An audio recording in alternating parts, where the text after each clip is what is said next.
I'm mad.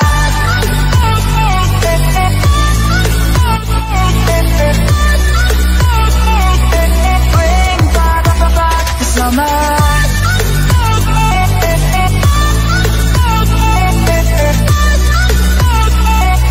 Bring back, 'cause I'm mad. What's up, la Meta Family? Donc aujourd'hui, on se retrouve pour une toute nouvelle vidéo.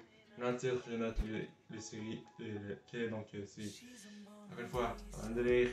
Donc c'est la saison qui sera notée. Ce coup-là, je m'attaque notamment à un univers complet. Je vais en prendre à une série dans le titre, en fait. Donc je vais parler de Vampire Diaries. En fait, et là, en fait, je sais que en fait, ils ont deux autres séries, deux autres spin-offs, The Originals et Legacies. Mais je ne les ferai pas une à la suite de l'autre. Donc, je vais le lancer en bout de temps. Par exemple, moi, si exemple, j'en fais un, c'est The Vampire Diaries. Genre, donc, le prochain que je vais refaire, c'est que je m'attaque à une autre série que j'ai. Et après ça, ben, après deux, trois épisodes, après deux autres épisodes de ce format-là, je fais l'Originals et ainsi de suite. Donc, vous n'avez pas besoin d'en faire, les trois ne sortiront pas une à la suite de l'autre. C'est ça, sous forme de délai. Donc, je sais pas combien de temps je vais laisser. Est-ce que je vais laisser un délai de un mois ou deux? Je sais pas encore pour l'instant. Donc, comme je pensais tantôt, The Vampire Diaries, c'est la série en fait qui ouvre le bal pour les deux autres spin-offs. J'espère que vous êtes prêts. On y va.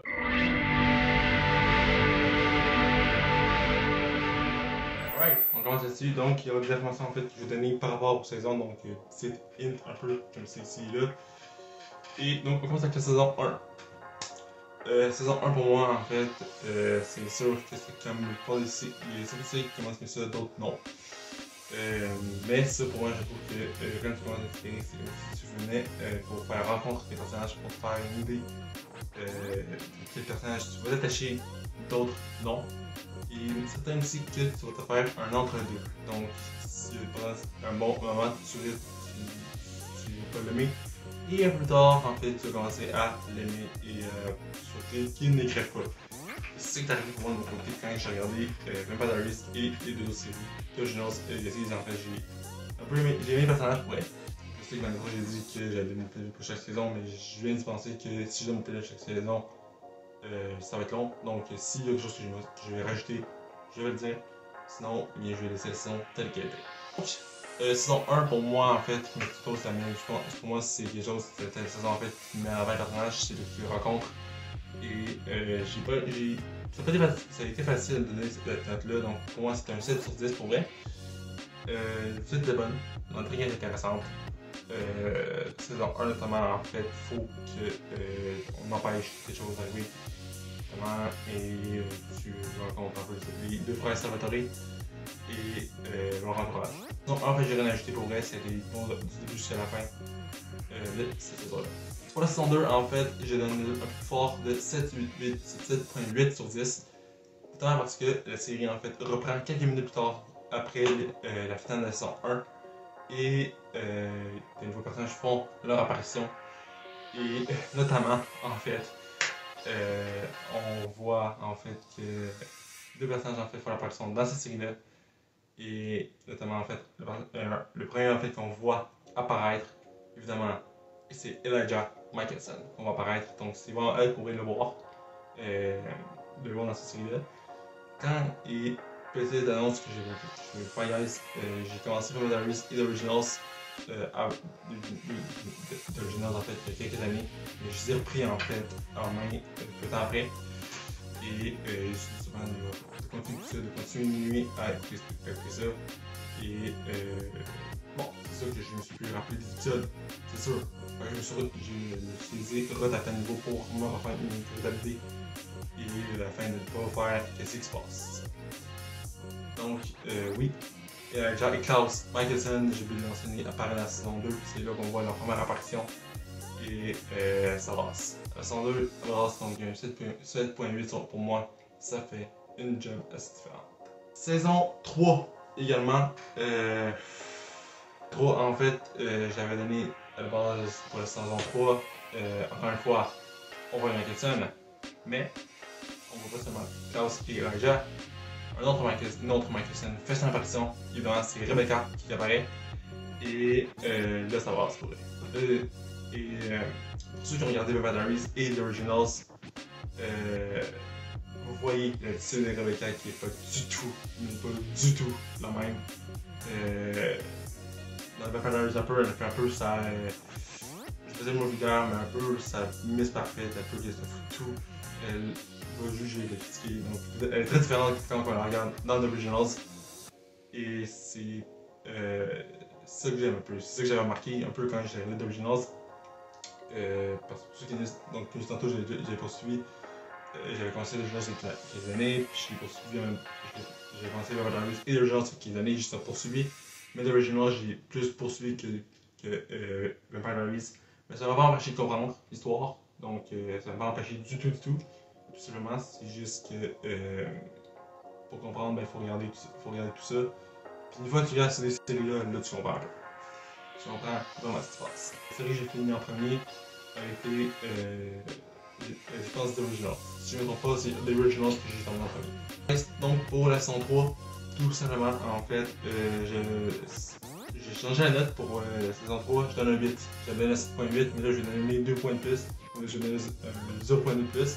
Donc je donne un 8 sur 10. Simplement parce que on voit notamment les Michelson, probablement en fait, donc comme je dis dans la saison 2, quand c'est déjà pour l'apparition, et ils restent là. Donc on voit qu'ils sont toujours là. Les gens en voient un peu moins, mais on sait que Klaus est là. Il est là, il est en ville, puis il sème la terreur. Et il dit souvent, il dit que si tu veux que le monde ait peur de Klaus, tout le monde veut que le monde ait de la fraude de Klaus parce que Klaus, c'est un hybride. Et donc, pourquoi j'ai un 8? Parce que une autre personne en fait, de la famille Michelson fait l'apparition. On voit cette personne-là dans le début. Rebecca faisait l'apparition dans Vampire Diaries. Et c'est odd pour vrai, on voit Rebecca dans la saison 3. On voit aussi également Cole et Finn, les deux autres frères en fait. Et surtout, on voit aussi Micah. Et j'ai oublié une personne dont on la voit à peu près environ vers la fin. Et c'est Esther. Donc en gros, pour quasiment vous dire, on voit la famille Michelson au grand complet. Et là, vous allez me dire, non, il manque quelqu'un.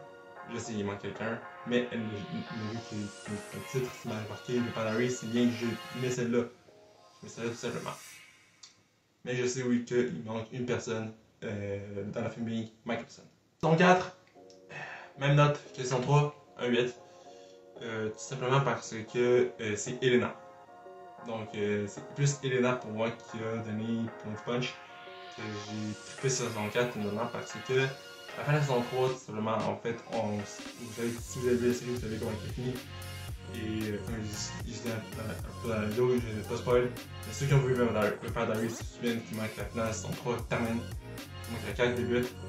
Bien, Elena, en fait, on sait ce qu'elle devient. Elle devient vampire à la saison 4. Puis quelque chose pour que Elena change. Et la voir comme ça, la voir vampire, c'est malade. Ça fait différent pour elle, c'est pas la fille que vous allez voir, pendant la saison 1 à 3. C'est une autre, totalement. On dirait que je trouve qu'elle fait une métamorphose. Elle en fait une, totalement. Et pour moi, en fait, un des moments que moi j'ai aimé, c'est environ dans le milieu, en fait, je crois, de la saison 4.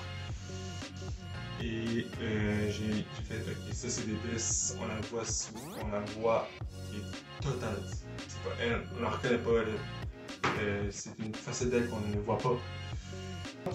Et encore une fois, dans son 4, eh bien, c'est Elijah et Klaus et Rebecca qui sont encore là. Mais Klaus, en fait, vous allez voir dans son 4 que dans un épisode, il décide de partir. Et c'est là que le série d'Originals a vu le jour. Simplement, d'ailleurs, j'en ai fait après les notes, mais j'ai oublié 5 mots pour vous aider un peu comment faire pour regarder tout ça. Mais vous êtes obligé de suivre cette liste, vous pouvez commencer par une série, d'autres, c'est pas obligé. Mais si vous voulez suivre l'ordre chronologique, mais je vais vous le donner avec plaisir. La saison 5, là ça part. Pour vrai. La saison 5, nos jeunes lycéennes en fait ont gradué, elles rentrent à l'université. Et pour moi, ça a été autre chose. C'était vraiment autre chose. C'était été plus. La saison 5 pour moi a été plus cool pour vrai. J'ai aimé la saison 5 pour vrai. Notamment parce qu'on voit, encore une fois, de nouveaux personnages. Il y en a que. C'est avec qui tu t'attends, tu sais que tu te dis, non, je veux pas lui, je le déteste. Et c'est pour ça que moi je donne la note de 8.2 parce que j'ai vraiment aimé la saison 5 pour vrai. Et surtout, c'est là que Damon, seulement, en fait, il y a aussi une métamorphose totale. Donc, il devient un personnage qu'on aime beaucoup plus. On l'aime aussi pendant son 1 à 4 parce qu'on aime son sens d'humour. Et Damon aussi également, dans les secrets de tournage. Je vais le mentionner dans ce tournage, je ne l'ai pas mentionné là, mais je vais le mentionner pour que je fais quelques choses sur Damon en fait. Donc, restez à l'affût. J'espère que vous n'avez pas skip. Faut bien, donc ne skippez pas, regardez bien jusqu'à la fin. Et donc, pour moi, un 8.2 pour la saison 5, ça fonctionne en plat. Saison 6, on approche la fin, guys, on en a juste 3. La saison 6, en fait, ça a été tough pour être tranché. Pour la saison 6, tout simplement, ben, ici on met en avant d'autres personnages, évidemment. Les personnages pareils, c'est aussi que tu voulez détester à mort. Et la saison 6 en fait reprend environ 4 mois après la saison. Non, elle reprend 4 mois après la finale de la saison 5. Et pour moi, la saison 6 a été quand même assez bonne pour vrai. Mais je trouve qu'il manquait. Je sais pas si je peux dire qu'il manquait de quoi. Mais c'est tout simplement en fait le départ d'Elena dans la saison 6 m'a un peu chamboulé. Parce que, parce que le personnage d'Elena en fait on dit que c'était un personnage morel, c'était le personnage principal, c'est un peu centré sur elle. Et elle décide tout simplement de quitter. Mais les choses, pour pas la comprendre. Parce qu'ils allaient dans 6 ans de temps, souvent ça le fatigue que le goût de l'explorer ailleurs. Et donc, pour ça que moi je donne un 8 à la saison 6. Et ce que j'aime aussi également, c'est le fait que là, c'est l'amitié qui rentre en jeu. Et c'est une question d'amitié, c'est une question d'amour également. Mais l'amitié prend vraiment de l'ampleur également. Puis l'amitié, ça tombe quasiment à l'eau. Et c'est un peu où je voulais. Je voulais vraiment qu'on. C'est ça que je m'attendais pas. C'était la seule chose que je m'attendais pas, que les personnages allaient vraiment avoir des doutes sur l'amitié avec une autre personne. Puis se dire, est-ce que c'est vraiment un vrai ami? Parce que si ce serait un vrai ami, ben il serait resté là, il serait pas parti. C'est ça que j'aime un peu aussi voir. Sinon, la saison 8, la saison 6, elle est vraiment bonne. La 7ème, pour vrai, vraiment, je sais pas. Mais la saison 7 est quand même bonne, quand même excellente. Un 8.5. Pourquoi? Eh bien, ça commence simplement par la saison 6. Simplement par la saison 6 parce qu'en fait, on voit un personnage qui apparaît, justement, Alice Salvatore, qui en fait qui vient à apparaître justement. Et on apprend en fait que là, il est et on l'appelle les hérétiques. Donc, c'est des êtres vampires et sorciers ou sorcières en même temps. Donc, ça fait des êtres assez redoutables. Pour vrai, ça a été cool de voir ça. Et donc, mais la chose en fait par contre qui m'a un peu déstabilisé et qui change pas vraiment la note que je donne, tout simplement parce que on voit vraiment les personnages et un avant-après. C'est le délai de 3 ans plus tard. Si vous n'avez pas fait Commentary, vous allez voir que la saison 7, tu vois le scène en fait se déroule 3 ans plus tard et les scènes sont 3 ans plus tôt. Donc c'est débile. C'est vraiment fou. C'est un peu que j'ai pas compris au début, mais à force de comprendre, et à force de suivre l'épisode, au fur et à mesure, tu commences à comprendre le pourquoi. Finalement, la 8ème saison de Vampire Diaries, la 8ème et la dernière saison, ben, c'est pour moi. C'est pour vous en fait. Oui, j'aurais changé quoi? Non, la 7 non plus. 1 à 4, j'aurais pu changer un peu, j'aurais fait en sorte que il y ait vraiment des problèmes. Là, ça commence vraiment la relation 1 à 4. saison 1 à 4, en fait, j'ai peut-être la moitié, j'ai peut-être même, ouais, saison 1 à 3, voire 4, je sais plus trop, en fait, et saison 1 à 4, pour moi, je trouve qu'il y aurait pu moins mettre des scènes chues. Peut-être me prendre un peu ce que je veux par là, dans certaines saisons, dans saison 1 à 3. La 4, 5, 4 à 8, en fait, c'est là que moi j'ai commencé vraiment à battre en plein. J'ai commencé à triper et que j'ai plus le temps. Au reste, c'était tapé l'épisode à la suite des bons, je ne rangerai pas. Okay. Donc, guys, le classement. Donc, j'espère que si, encore une fois, c'est mon opinion personnelle. Donc, si vous donnez votre opinion, ben, c'est un commentaire. Donc, je suppose que moi je l'affiche à l'écran, mais je vous affiche en fait. Donc, moi j'ai un ordinateur avec moi à mes côtés et j'ai trouvé en fait l'ordre chronologique des éléments en fait de comment on peut regarder l'Elda, un peu Elden Ring, comment ça recommence, tout simplement. Donc, pour moi en fait, tout simplement, je vais peut-être vous les nommer. Ça va être long en table vidéo du 1 heure. Guys, donc c'est ce qui met fin avec les notes. J'ai trouvé un site en fait notamment que je vais vous mettre en description si vous voulez aller faire votre tour pour aller voir mieux. Mais c'est en fait l'ordre chronologique en fait. Si vous voulez suivre les 3 séries, donc The Paladins, The Originals et Legacies, si vous voulez les suivre chronologiquement, vous pouvez, c'est pas une obligation. Mais si vous voulez suivre chronologiquement, en fait, c'est vraiment, je sais pas si je vais être capable de le mettre à l'écran. Sinon, si je ne suis pas capable de le mettre à l'écran tous, je peux le mettre en écran. Bien simplement cliquez sur le lien qui est en description. Donc, guys, on part avec les secrets de tournage. J'ai un ordinateur à côté de moi, j'ai les fait également à côté de moi pour être sûr que je suis. Donc, on commence avec le premier secret de tournage. En fait, moi, je ne me doutais pas du tout, notamment en fait, et c'est Taylor Swift, en fait, qui aurait pu jouer dans la bataille. Et je crois qu'elle aurait pu jouer le rôle de Elena. Donc, ça aurait été elle, je crois, qui aurait joué Elena. Mais en fait, il y a une grosse source derrière tout ça. Et notamment, c'est le co-créateur Kevin Williamson, qui est un très fan de Taylor Swift, qui joue dedans, mais Nina Dobrev, cette joueuse en fait, aurait mentionné que le rôle n'aurait pas été écrit pour Taylor Swift, mais bien pour elle. Imaginez très mal l'interprète de Love Story jouer Elena. Donc, c'est une chose que je sais pas en fait, notamment si j'avais tout le seul jouer là-dedans, j'aurais peut-être aimé ou peut-être pas du tout. Et elle a en fait précisément qu'elle n'aurait pas surtout qu'elle n'aurait pas aimé ça en fait, qu'elle se promène dans le don, dans un cimetière avec des dons. Elle n'aurait pas aimé ça, donc elle disait que le rôle était plus écrit pour elle, que ce serait plus mieux avec elle, que c'est elle qui marcherait dans le cimetière plutôt que Taylor Swift. En fait, mais il y a eu un point positif, c'est que l'artiste a accepté la proposition. Mais malheureusement, ouais, on le sait, être acteur, actrice et être chanteur, chanteuse, c'est deux mondes différents. C'est deux mondes différents. Donc, Taylor Swift avait un horaire assez chargé et donc il n'y avait rien pour elle. Il n'y avait même pas de place pour être honnête. C'était juste une question de problème, c'était juste une question de timing en fait. Tellement que Taylor Swift avait un horaire chargé à ce moment-là, ben, elle n'a pas pu être dans la série.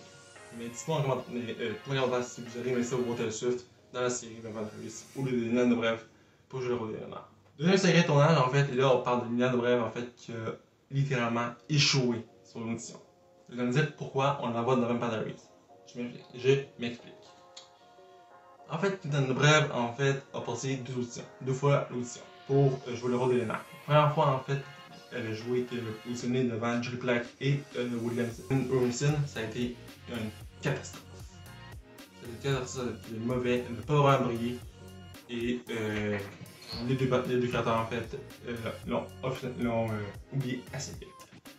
Mais grâce aux agents de l'actrice en question, eh bien, Julie Plec et Kevin Williamson ont donné tout ce qu'on a fait pour obtenir un rôle. Et elles ont envoyé une vidéo en fait, et c'est là qu'elles ont pu tomber sous le charme de cette audition-là. Donc c'est à la deuxième audition que Lina a obtenu le rôle d'Elena. Ashley Tisdale. Pour ceux qui ne savent pas c'est qui Ashley Tisdale, ben c'est l'actrice qui joue dans High School Musical. C'est elle, donc je vous montre une photo maintenant. Et oui, elle aussi elle a pu jouer dans la série. Mais elle, tout simplement, on lui a donné le rôle, un rôle en fait, donc c'était l'un des premiers rôles, les rôles principaux. Donc, il y a eu des rumeurs. Je sais pas si c'est vrai, c'est des rumeurs qu'on dit encore une fois. D'ailleurs aussi, ces photos que je dévoile sont en description aussi pour ceux, le lien de site aussi est en description pour ceux qui sont curieux. Et la rumeur en fait disait que elle aurait le rôle en fait qu'elle aurait pu avoir en fait c'était soit Caroline ou Elena. Mais elle a décidé de décliner l'offre pour jouer dans une autre série qui s'appelle All Cats. Choix qui a eu une lourde charge de conséquences parce que la série All Cats a été annulée après une saison tout simplement. Le quatrième. Et là c'est. J'en ai pas parlé pendant que je faisais les notes de saison 1 à 8. J'en parle notamment de la saison 6 en fait, notamment. Et c'est quand que Nina a décidé de quitter la série. Seulement, et on parle d'un série tournage qui a rapport avec ça un peu. En fait, Elena aurait pu finir avec Stéphane. Tout simplement. En fait, et c'est ça que les scénaristes en fait ont imaginé. Que si Nina n'aurait pas parti en fait, qui aurait pu faire en sorte que de rallumer la flamme entre Stéphane et elle, au lieu que ce soit Stéphane ou que ce soit Devon et Elena qui soit son couple en question, et ça a été des adieux soudains lorsqu'elle a annoncé qu'elle quitterait la distribution. Donc, vu qu'elle est partie et que en fait, le scénariste a vraiment imaginé un plan genre qui voulait que Elena et Stéphane en fait se retrouvent pour une dernière fois. On ne saurait pas en fait quand il l'aurait fait, en fait quand il aurait fait en sorte que tout ça se déroule. Donc Nina en fait leur a brisé le punch, leur a pété la bulle en disant je pars. Et ça a été très dévastateur pour eux parce qu'ils n'ont pas pu en fait faire revivre la flamme qu'il y avait entre les deux amants, Stephen et Elena, qui ont créé plus tôt dans la série. Cinquième secret de tournage, Jenna aurait dû mourir plus tôt. Pourquoi? Comment ça? Ah. Ceux qui savent, en fait, Jenna meurt dans le début de la série. Notamment, elle meurt en fait dans les premiers moments. On voit pas souvent Jenna dans la saison 1 et 2. Et pourtant, en fait, c'est là que on l'a pas souvent. Mais moi, je sais quand est-ce que Jenna quitte la série officiellement. Mais en fait, selon son raconte, selon son dit, c'est qu'elle aurait dû mourir un peu plus tôt. Est-ce que c'est vraiment dans la saison 1 ou à la saison 2? Je sais qu'elle meurt à la saison 2. Elle meurt à la deuxième saison et réapparaît en tant que guest dans d'autres saisons. Donc. Mais sinon, elle quitte la distribution à la saison 2. Donc à la base, c'est ça qui était supposé se passer. Que Jenna quitte un peu plus tôt, que en fait quitte plus tôt et que Jenna meurt. Mais c'est pas tout à fait. Pourquoi? Parce que Julie Plec et Kevin Williamson ont adoré son interprétation. Ils ont décidé de garder Jenna en vie le plus longtemps possible. Mais ils savaient que le jour fatidique allait arriver. Donc ils ont tout fait ça, ils ont réussi à faire vivre plus longtemps qu'ils pouvaient, malgré que leur avance. Donc quand t'es monté, ils savaient que le jour de Jenna devait mourir. Mais je trouve que c'est une belle chose qu'ils ont faite, parce que c'est un peu qui m'énerve un peu aussi, également, je te parlais par rapport aux séries. Notamment, parce que on peut commencer une série, notamment, et moi j'aime déjà commencer des séries, notamment dans le jeu, je parle de ça. D'ailleurs, dans le jeu, j'ai aussi m'attaqué à ça, à cette série-là plus tard, dans une autre vidéo. Et j'avais dit que dans le jeu, pour moi, en fait, avait une bonne série, et sauf à la fin. Sauf à la fin, comme je dis quand j'ai fait le top 10, mais c'était une catastrophe pour moi. J'ai pas vraiment aimé la fin, puis j'ai trouvé qu'on aurait pu faire plus. En plus, ou faire moins. Il aurait pu éviter beaucoup de problèmes. En tout cas. Mais dans le début de la série, en fait, on s'est attaché à des personnages, ils meurent tout simplement dans le début de la saison. Et ça m'a fait vraiment suer. J'ai été vraiment pas content. J'ai fait, ouais, non, qu'est-ce qu'ils font là? C'est n'importe quoi. Et ça aurait été, je pense, un peu ça que j'aurais fait si Jenna s'est morte plus tôt. Ou sinon j'aurais fait, bon, ok, bravo. Mais le fait qu'ils ont gardé le plus longtemps possible, je trouve que c'était un beau geste. Et comme ça, ben, ça donne un peu de temps à Phil de se faire connaître un peu plus. Et s'il y avait un autre projet, de faire J'en connais au lieu de Amity Jones. C'est j'aime mieux avoir cette réflexion-là que oublier cette personne et juste aller revoir ce qu'elle a fait faire à le jouer là-dedans. Non. Pour moi, c'est un beau geste qu'ils ont fait et je suis content qu'ils ont eu cette réflexion-là. Donc, on passe notamment au 6e secret de tournage de la gang. Je regarde encore mon collègue, ça fait déjà 11 minutes 30 que je filme. Le 6e secret, en fait, c'est un spin-off qui a pu voir le jour, en fait. Et malheureusement, en fait, ça a été une idée qu'une personne a lancée qui s'appelle Mark Pedopic, je sais pas vraiment son nom, désolé. On va l'appeler Mark. C'est Mark en fait qui a eu une idée d'un spin-off qui aurait pu créer et que ça aurait centré deux personnages, notamment Caroline et Tyler. J'avoue que ça aurait été cool. J'avoue que ça aurait été à voir quand même. Mais malheureusement, cette idée a été mise sur le tapis lorsque Julie Plec a mentionné qu'elle préférait faire un spin-off où on allait plus se concentrer sur les Michelson. Je sais que je sais que peut-être vous ça ne fait pas, mais le secrétonnage des fois on ne les voit pas, on ne le sait pas en fait. C'est lorsqu'on fait une recherche qu'on apprend. Et tu sais, oui, Double c'est bon, puis moi j'ai aimé Double ok, un level j'aurais aimé ça. Puis j'avoue que quand on regarde Double de Vampire Diaries, en fait, on voit pas tout le temps de Michelson, on sait pas vraiment leur histoire. Et donc ça c'est le point que j'aurais donné pour quand ils ont créé Double Jones. Ok, t'en apprends plus sur eux, tu vas avec eux, tu vas dans leur vie. Mais avoir créé un spin-off pour Caroline et Tyler, et j'irai pas dedans. Le système secret, guys, en fait, notamment, on parle du casting. Tout simplement, on parle du casting. On dit que le casting, en fait, aurait pu être des personnes différentes. Et je vais écrire les photos des personnes, ok, parce que je vais dire le nom, mais peut-être que les personnes ne le sauront pas. À part un. Et donc, on commence avec Tori DeVito qui aurait pu jouer le rôle d'Elena. Michael Trevino aurait joué Demon, tout simplement. Et ça, je me dessus. Parce que on la voit dans le jeu, cette personne.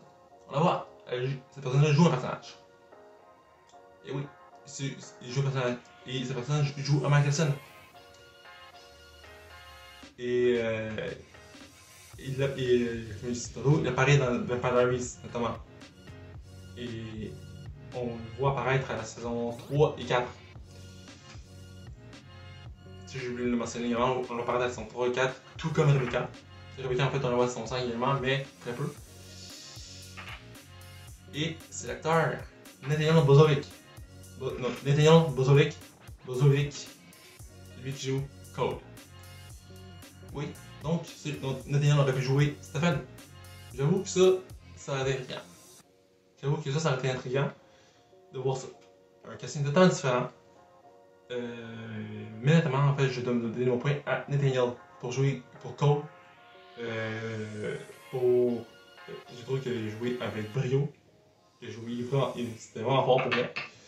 Et comme juste un peu tôt, en fait, quand on rencontre Michelson dans Vampire Diaries et quand on les voit dans Ambulance, c'est totalement différent. Totalement. Et ben, on sait tous pourquoi. Il décide de changer notamment parce que ben, il est arrivé. Et ça, on apprend un peu tard. Après qu'on regarde Ambulance et quand on poursuit qu'il est assise, c'est là qu'on comprend vraiment l'histoire. Et l'histoire, c'est parce que comme je disais, il y a une partie qui arrive, et notamment c'est d'une petite c'est Hope qui arrive, donc je pense que c'est ça qui vient. C'est vraiment changer la donne quand on regarde l'Originals et on comprend un peu mieux le personnage. Surtout qu'on voit. Et quand je suis coach, je l'ai aimé pour vrai. Son côté un peu narcissique, un peu plus sentin. Et c'était vraiment de le voir comme ça.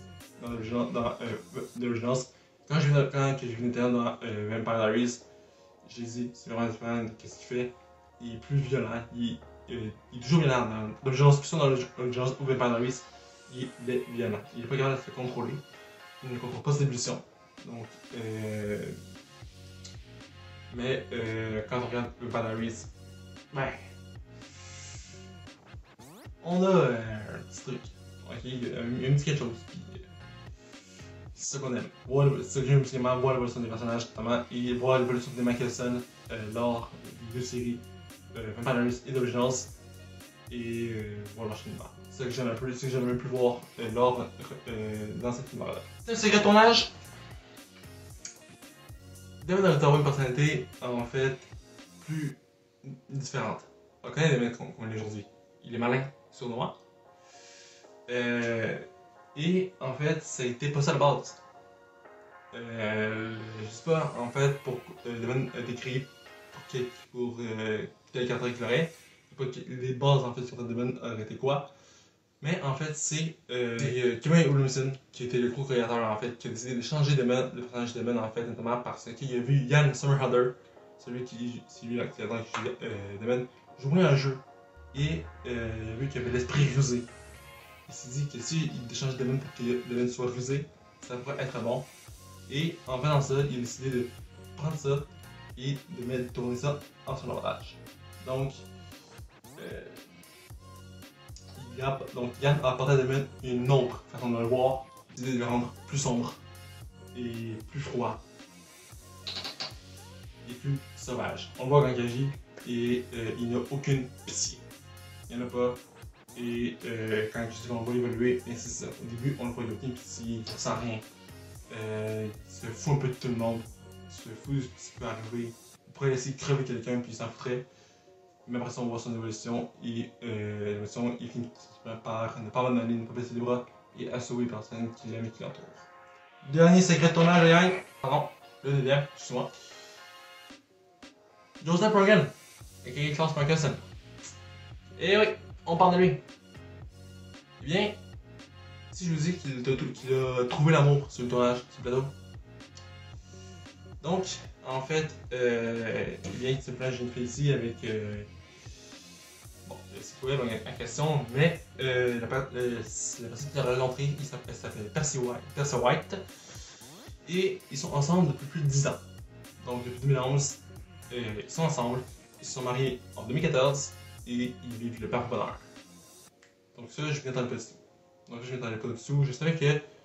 C'est sûr qu'il y aurait Joseph Morgan avec quelqu'un de sa vie actuelle, mais qui, je ne le savais pas. Tu sais, il rappelle encore célibataire, mais je savais même pas que ça, c'est arrivé. C'est arrivé qu'il a rencontré quelqu'un et qu'il tombe en amour avec cette personne-là sur le plateau de tournage.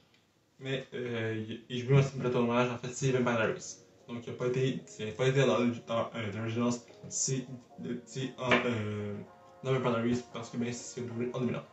Donc, je pense que je le fais lui. Parce que, pour ceux aussi, parce que pour vous faire un petit refresh, Originals en fait a commencé en 2013. Là, c'est le dernier secret tournage. Ça, je vais faire le reste. Nana Brève, Paul Weasley, se détestait.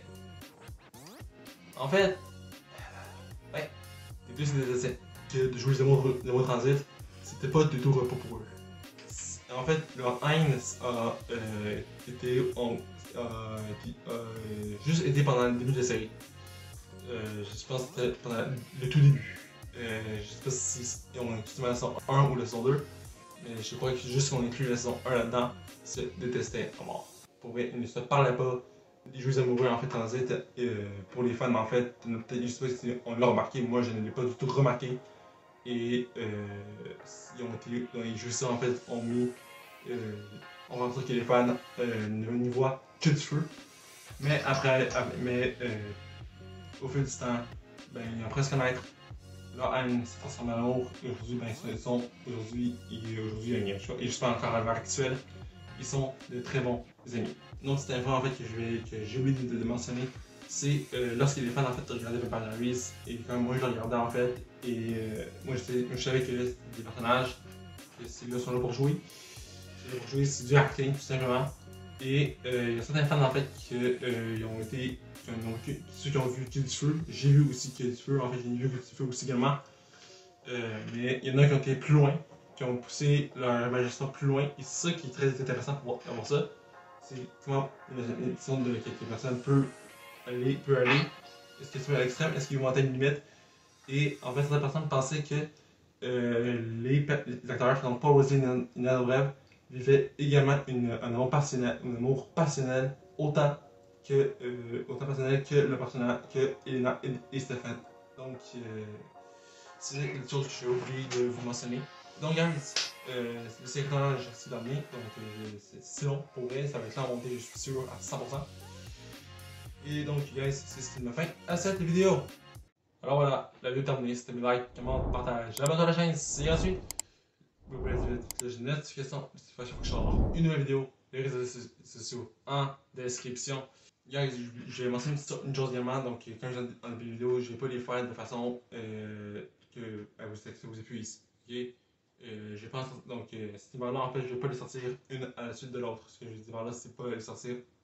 Je vais pas en faire.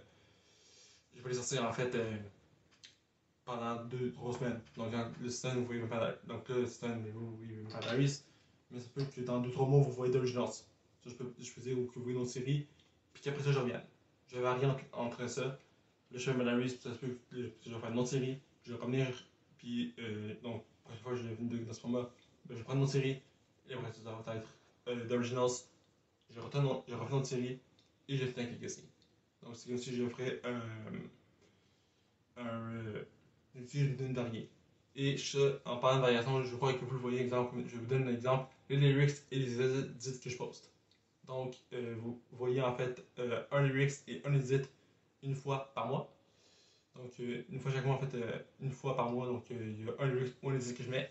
Mais en fait, les lyrics et les edits sortent à 2 mois d'intervalle. Ce que je vous dis par là, c'est exemple, je mets un lyrics une fois par mois et un edit une fois par mois. Donc, en gros, un lyrics et le lyrics et l'edit sort après 2 mois de publication. Exemple, un lyrics, j'ai un lyrics, mais 2 mois plus tard, je remets un lyrics. Et même chose pour un edit. Donc, j'espère que c'est clair. Sinon, ben, il y a eu un message en bas de l'écran. Donc, je voulais vous dire, Inou, ben, on se voit à vendredi prochain à 8h, à Québec et 14h, à la France, pour une nouvelle vidéo. Ciao!